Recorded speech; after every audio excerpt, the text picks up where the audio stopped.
Sa ikalawang pagkakataon ay nakarating sa ospital na iyon si Laika. Doon niya isinugod si Enrique nang mawalan ito ng malay. Ligtas na ito at mahimbing nang natutulog sa kamang iyon. Hindi na umalis si Melissa sa tabi niya. Hindi naman niya nagawang lumapit dahil nahihiya siya kahit gustong-gusto na niyang haplasin ang mukha ng binata. Laika, umuwi ka na muna para magpalit ng damit, wika ng tita Donna niya. Napasugod din ito roon nang malaman ang nangyari sa amo nito. Matutuyuan ka na ng damit niyan, baka ikaw ang magkasakit. Okay lang ako, tita, sagot niya nang hindi inaalisan ng tingin si Enrique. Kapag nasiguro ko ng maayos na talaga ang kalagayan niya, saka ako uuwi. Hay nako, o heto, ibalabol mo na muna itong tuwalya sa katawan mo, at nang hindi ka gaanong lamigin. Inayos nito ang pagkakalagay niya ng tuwalya.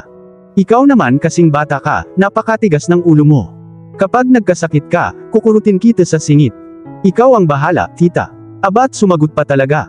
Alam din marahil nito kung gaano siya nag-aalala sa kalagayan ni Enrique, kaya hindi na siya nito pinilit pang umuwi. Tutal naman, ilang sandali lang ay babalik na ang doktor nito, para kumpirmahin sa kanila kung ano na ang lagay ng binata. Napadiretso siya ng tayo nang bumaling sa kanya si Melissa.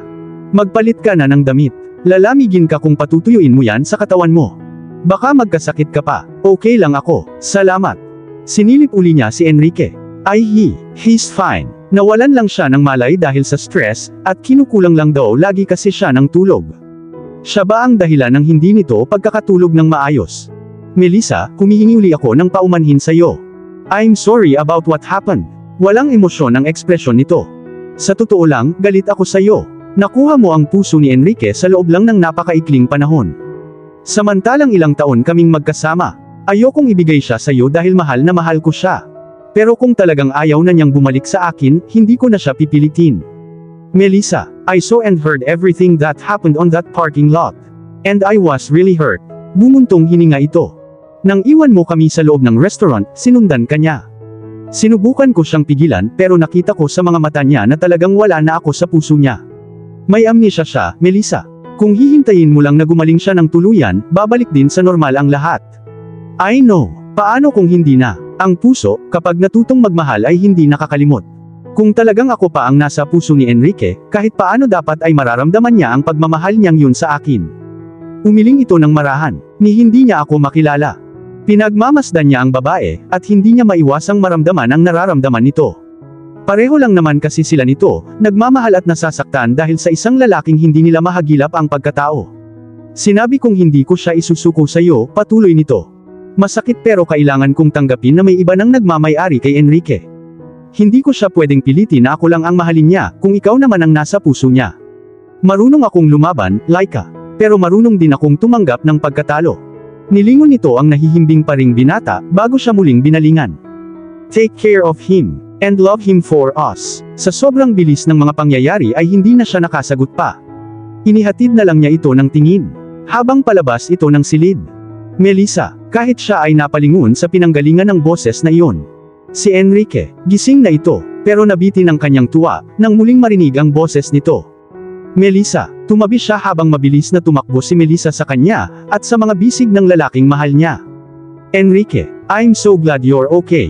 Yeah, I'm okay. Masakit lang ng kaunti ang ulo ko. Kailan ka pa dumating? Iniwan kita sa New York, ilang araw mo na kaya akong hindi tinatawagan. But it's okay, I'm just glad you're already back to normal. I love you. What's with you? Ilang araw lang tayong hindi nagkita. Napadako sa kanya ang mga mata nito. Parang roller coaster na ang nararamdaman niya ng mga sandaling iyon. Pinaglalaroan lang ba sila ng tadhana? O siya lang ang minalas na pinagtripan?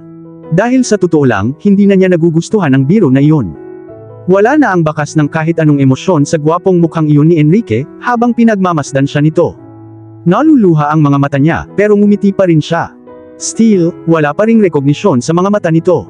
And then it struck her. Nagbalik na ang alaala nito, kaya isa na lamang siyang ordinaryong tao sa paningin nito. Naramdaman niyang dumikit sa kanya ang tiyahin niya, upang marahil ay comfort siya. Ang sakit, daing ng puso niya. Ang sakit-sakit. I know you. Maya-maya ay sabi nito, kumalas si Melissa mula sa pagkakayakap dito, at nilingon siya. May pangamba sa mga mata nito. Kilala mo siya? Yeah. Hinawakan nito sa kamay si Melissa, saka tiningala. She's my driver. Kalbo ang lahat ng halaman at damo na nadadaanan ni Laika, habang naglalakad siya sa paligid ng Hacienda Buena Vista. Ano naman kung hindi mo ako nakilala bilang babaeng mahal mo? Wala akong pakialam. Kung ayaw mo akong kilalanin, di huwag. Sinong tinakot mo? Napangiwi siya nang makahawak siya ng isang dakot na damo na dinaanan niya lang. Nasugatan siya nang wala sa oras. Ouch! Maliit lang naman ang naging sugat niya. Kaya naaasar siya dahil hindi niya mapigil ang mapaluha, habang inaalis ang dugo na gumuhit sa kanyang kamay dala ng mga natamo niyang galos. Kainis talaga, bakit ba ako nasasaktan ng ganito? Hindi ka kasi nag-iisip. Sinipa ng matinding kaba ang kanyang dibdib nang sa pag-angat ng kanyang tingin ay nakita niyang nakatayo di kalayuan sa kanya si Enrique. Pakiramdam niya, habang patuloy niyang pinagmamasdan ito ay lalo pang nagiging gwapo ito sa kanyang paningin. Ganun pa rin ang itsura niya, maliban na lang na nawala ang patch sa noo niya at napalitan ng band-aid. Gayunpaman, ito pa rin ang lalaking bumihag sa kanyang puso. Ang ipinagkaiba lang ngayon, wala na ang lamlam sa mga mata nito na palagi niyang nakikita, kapag tinitingnan siya nito sa nakalipas na mahigit 1 linggo. Kung tingnan kasi siya nito ngayon, para bang hindi na siya kilala nito. Pati ang boses nito ay wala na rin ang paglalambing tuwing kinakausap siya dati. Naramdaman niya ang sakit sa kanyang puso, lalo na kapag naaalala niya ang nangyari sa ospital. "She's my driver." Iyon ang naging malamig na kasagutan ng hinayupak na ito, nang tanungin ito ni Melissa kung kilala siya nito. "Driver ka riyan," sigaw niya sa isip. "Ihit and run kaya kita." Pero talagang hindi niya maiwasang masaktan, habang pinagmamasdan ito. Dahil kahit gaano pa siya nasasaktan at nagagalit dito, mas nangingibabaw pa rin kasi ang totoong nararamdaman niya para dito. Her heart was still hopelessly in love with him. "Linisin mo na yang sugat mo bago pa yan maimpeksyon, Anito." His voice was plain, distant and cold, at sa susunod, sana maisip mo na kapag inaway mo ang mga damo, ikaw lang ang masasaktan. Lihim na kinagat niya ang kanyang dila upang mailipat doon ang sakit na nararamdaman ng kanyang puso. "Huwag kang mag-alala, sa susunod, hindi na ako magpapakita sa iyo kapag naisipan kong mangarati ng mga damo dahil sa sobrang asar." He looked at her for a while.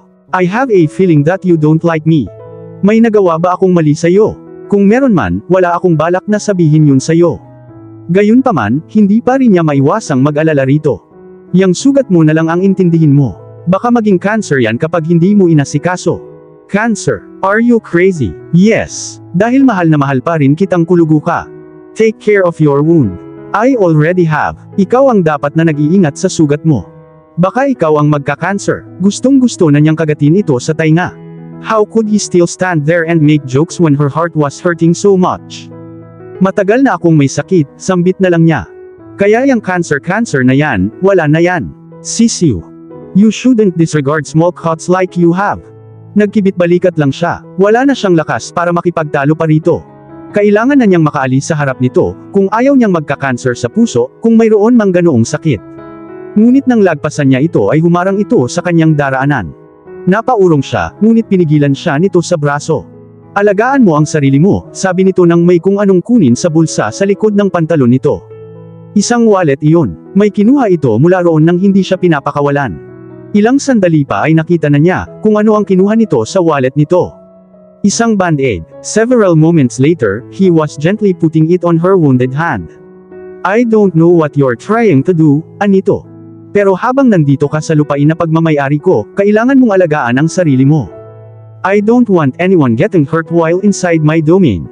Not when I'm here." Nakalimutan niya nang wala sa oras ang lahat ng hinanakit niya rito. Dahil muli niyang nasaksihan ang gentle side nito. Ang pagkatao nito na ipinakita sa kanya sa buong panahon na magkasama sila. Sa buong panahon na wala itong maalala sa nakaraan nito.